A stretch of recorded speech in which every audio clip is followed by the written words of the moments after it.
Hello everyone, welcome to Preethi Kumar vlogs. ಇವತ್ತು ನಾನು ಗರಿಗರಿಯಾದ ವಡೆಯನ್ನು ಹೇಗೆ ಮಾಡೋದು ಅಂತ ಹೇಳ್ಕೊಡ್ತಾ ಇದ್ದೀನಿ. ತುಂಬಾ ಟೇಸ್ಟಿಯಾಗಿರುತ್ತೆ.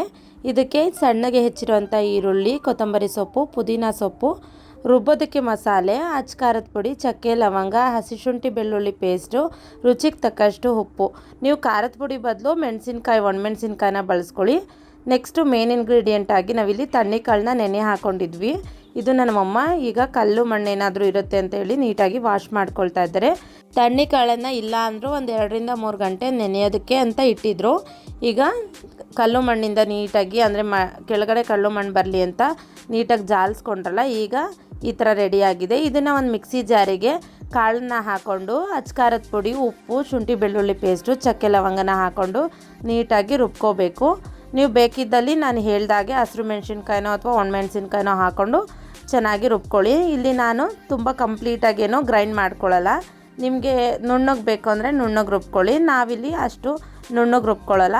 ಈಗ ಒಂದು ಕುಕ್ಕರ್ಗೆ ನಾನು ಸಣ್ಣಗೆ ಹೆಚ್ಚಿರೋಂಥ ಈರುಳ್ಳಿ, ಪುದೀನ ಸೊಪ್ಪು ಮತ್ತು ಕೊತ್ತಂಬರಿ ಸೊಪ್ಪನ್ನು ಹಾಕ್ಕೊಂಡಿದ್ದೀನಿ. ಇದಕ್ಕೆ ನಾನೀಗ ರುಬ್ಬಿರುವಂಥ ಮಸಾಲೆ ಏನಿದೆ ಅದನ್ನು ನಾನೀಗ ಹಾಕ್ಕೊಂಡು ಚೆನ್ನಾಗಿ ಮಿಕ್ಸ್ ಮಾಡ್ಕೊಳ್ಬೇಕು. ನಾವಿಲ್ಲಿ 2 ಪಾವಷ್ಟು ಕಾಳನ್ನು ನೆನೆ ಹಾಕಿದ್ವಿ. ಇನ್ನೊಂದು 2ರಿಂದ 3 ಒಬ್ಬೆಯಷ್ಟು ರುಬ್ಕೊಳ್ಳೋಂಥದ್ದಿತ್ತು, ಅದರಿಂದ ನಾವು ಗ್ರೈಂಡ್ ಮಾಡ್ಕೊಳ್ತಾ ಇದ್ದೀವಿ. ಈಗ ಅಮ್ಮ ಸ್ವಲ್ಪ ಇದಕ್ಕೆ ನೀರನ್ನು ಆ್ಯಡ್ ಮಾಡ್ಕೊಳ್ತಾರೆ. ಫಸ್ಟ್ ಒಬ್ಬೆಲೇನು ನೀರನ್ನು ಆ್ಯಡ್ ಮಾಡಿರಲಿಲ್ಲ. ಈಗ ಸ್ವಲ್ಪ ಅಂದರೆ ಕಾಳು ಅಂದರೆ ಗ್ರೈಂಡ್ ಆಗಲ್ಲ ಅಂತ ಹೇಳ್ಬಿಟ್ಟು ರುಬ್ಕೊಳ್ತಾ ಇದ್ದಾರೆ ನೀರನ್ನು ಹಾಕಿ. ಹಾಗೆ ನಮ್ಮ ಅಮ್ಮನ ಜೊತೆ ಸ್ವಲ್ಪ ಮಾತುಕತೆ, ತಮಾಷೆ, ಕಾಲೆಳೆಯೋದು, ತಲೆ ಹರಟೆಗಳೆಲ್ಲ ಸ್ಟಾರ್ಟ್ ಆಯಿತು. ಅಮ್ಮನ ಮನೆಗೆ ಬಂದಾಗ ಹೀಗೇ ಒಂದಷ್ಟು ಅಮ್ಮನ ಜೊತೆ ಮಾತಾಡಿಕೊಂಡು ನಮ್ಮಮ್ಮ ಒಂದಷ್ಟು ಕ್ವಶನ್ಸ್ ಕೇಳ್ತಾರೆ, ಯಾರಿಷ್ಟ ಇಲ್ಲ ಅಂತೆಲ್ಲ. ಹಾಗೆ ನೀನು ಇಷ್ಟ ಇಲ್ಲ ಅಂತೆಲ್ಲ ರೇಗಿಸ್ಕೊಂಡಿದ್ದೆ. ಹೌದು, ನಿನಗೆ ನನ್ನ ಕಂಡ್ರೆ ಇಷ್ಟ ಇಲ್ಲ, ಬೇರೆಯವರೆಲ್ಲ ಇಷ್ಟ ಅಂತೆಲ್ಲ ಹೇಳ್ತಿದ್ರು. ಹಾಗೆ ಈ ವಿಡಿಯೋ ಹಾಕ್ಬೇಡ, ಕುಮಾರ್ ಅವ್ರು ಏನಾದರೂ ನೋಡಿದ್ರೆ ಏನಂತ ಅನ್ಬೋದು ಅಂತೆಲ್ಲ ಹೇಳ್ತಾಯಿದ್ರು. ಇಲ್ಲ, ಇದು ಕನ್ಫರ್ಮಾಗಿ ಹೇಳ್ತೀನಿ, ಅಪ್ಲೋಡ್ ಮಾಡ್ತೀನಿ ಅಂತೆಲ್ಲ ಹೇಳ್ತಾ ಇದ್ದೆ.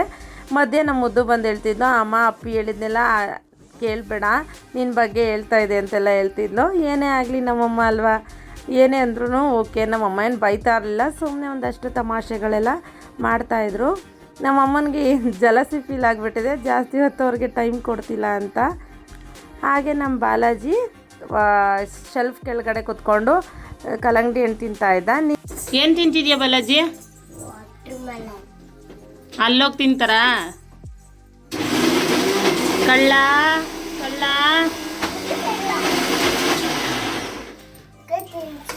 ನನ್ನ ಮಗಳೂ ಆಟ ಆಡ್ತಾಯಿದ್ಲು, ವೀಡಿಯೋ ಮಾಡ್ತಿದ್ದೆ ಅಂತ ಹಾಗೆ ಬಚ್ಚಿಟ್ಕೊಂಡಿದ್ದು.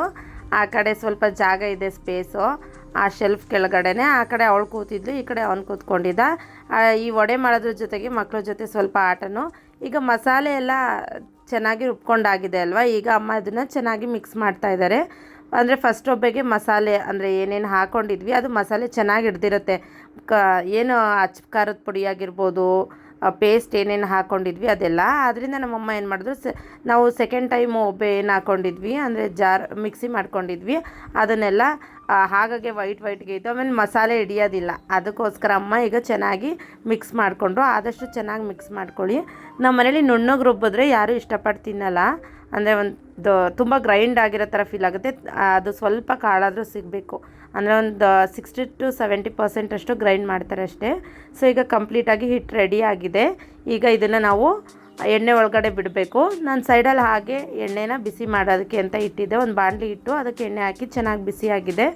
ಈಗ ಅದಕ್ಕೆ ನಾನು ವಡೆನ ಹಾಕ್ಕೊಳ್ತಾ ಇದ್ದೀನಿ. ನಾನು ಮಾಡೋದು ಹೀಗೆ ನನಗೆ ಬರೋದು, ನಾನು ಈ ಥರ ಮಾಡ್ತೀನಿ. ಸೊ ಇನ್ನೂ ತುಂಬ ಚೆನ್ನಾಗಿ ಮಾಡೋರು ಇರ್ತೀರ, ನನಗೆ ಬರೋ ಹಾಗೆ ನಾನು ಮಾಡ್ತಾಯಿದ್ದೀನಿ ನೋಡಿ. ಈಗ ಮಾಡಿಕೊಂಡು ಈಗ ನಾನು ಎಣ್ಣೆ ಚೆನ್ನಾಗಿ ಕಾದಿದೆ ಅಲ್ವಾ, ಎಣ್ಣೆ ಚೆನ್ನಾಗಿ ಕಾದ್ರೇ ಸರಿ. ಇಲ್ಲ ಅಂದರೆ ಏನಾಗುತ್ತೆ ಅಂದರೆ ಎಣ್ಣೆ ಕಾದಿಲ್ಲ ಅಂದರೆ ತಳಗೋಗಿ ಅಂಟ್ಕೊಳ್ಳೋಂಥ ಚಾನ್ಸಸ್ ಇರುತ್ತೆ. ಮತ್ತು ವಡೆ ಒಡೆದೋಗುತ್ತೆ, ಅಂದರೆ ತಳಕ್ಕೆ ಅಂಟ್ಕೊಳ್ಳುತ್ತಲ್ಲ, ಆಗ ಅದು ವಡೆ ಅಂದರೆ ನಾವು ಏನು ಜಾಲರಿ ಅಥವಾ ಜಲ್ಸೋಟು ಅದರಲ್ಲಿ ತೆಗಿತೀವಿ, ಆಗ ಅದು ಕಚ್ಕೊಂಡಂಗೆ ಮತ್ತು ಒಡೆದೋಗೋಂಥ ಚಾನ್ಸಸ್ ಇರುತ್ತೆ. ಅದರಿಂದ ಆದಷ್ಟು ಎಣ್ಣೆ ಚೆನ್ನಾಗಿ ಕಾದ್ಮೇಲೆ ಹಾಕಿ. ಈಗ ನಾನು ಎಲ್ಲ ವಡೆನೂ ಹಾಕ್ಕೊಂಡಿದ್ದೀನಿ, ಒಂದು ಒಬ್ಬೆಗೆ ಎಷ್ಟು ಬೇಕಷ್ಟನ್ನು. ಈಗ ನೋಡಿ ಚೆನ್ನಾಗಿ ಫ್ರೈ ಆಗ್ತಾಯಿದೆ. ಈ ಥರ ಮಾಡಿದ್ರೆ ನಮ್ಮ ಅಪ್ಪಂಗೆ ಇಷ್ಟ ಆಗುತ್ತೆ. ಅಂದರೆ ಕಂಪ್ಲೀಟಾಗಿ ಬೇಯಬಾರ್ದು, ಬಟ್ ನಮಗೆ ಚೆನ್ನಾಗಿ ಫ್ರೈ ಆಗಬೇಕು.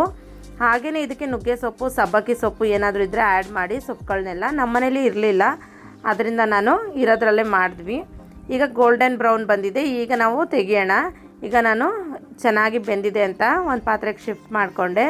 ಎಷ್ಟು ಚೆನ್ನಾಗಿ ಕಾಣಿಸ್ತಿದೆ, ಕ್ರಿಸ್ಪಿಯಾಗೂ ಸಹ ನೋಡೋದಕ್ಕಿದೆ. ತುಂಬ ಸೀದೋಗಬಾರ್ದು, ಈ ಥರ ಬೇಯಿಸ್ಕೊಂಡ್ರೆ ಸಾಕು. ಅಂದರೆ ತುಂಬ ಓವರ್ ರೋಸ್ಟ್ ಮಾಡಿಕೊಂಡ್ರೆ ಸೀದೋಗಿರೋ ಥರ ಅನಿಸುತ್ತೆ. ನಮ್ಮಪ್ಪ ಸ್ವಲ್ಪ ಅಂದರೆ ಹಾಫ್ ಬಾಯ್ಲಲ್ಲೇ ತಿಂತಾರೆ, ಅವ್ರ ಇಷ್ಟ ಅದು. ನಮಗೆ ಈ ಥರ ಇಷ್ಟ ಆಗುತ್ತೆ. ನಮ್ಮಪ್ಪಂಗೆ ಮೊದಲಿಂದನೂ ಹಾಗೆಯೇ ಎಲ್ಲನೂ ಅಷ್ಟೇ ಅರ್ಧಂಬರ್ಧಂ ಬೇಯಿಸ್ಬಿಟ್ಟೆ ಕೊಡಬೇಕು. ನೋಡಿ ಹಿಟ್ಟು ಒಳಗಡೆ ಎಲ್ಲ ಚೆನ್ನಾಗಿ ಬೆಂದಿದೆ, ಎಷ್ಟು ಚೆನ್ನಾಗಿ ಕಾಣಿಸ್ತಿದೆ.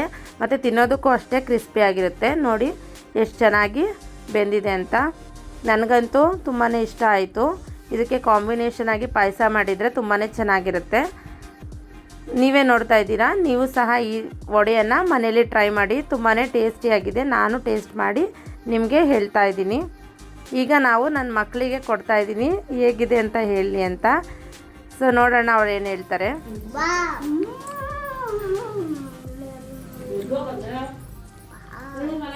ಬಾಲಾಜಿ ಹೇಗಿದೆ?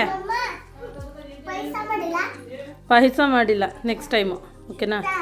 ಉಫ ಮಾಡ್ತೀನಿ ಮಗನೇ, ಹೇಗಿದೆ? ಉಫ ಮಾಡ್ಕೊ.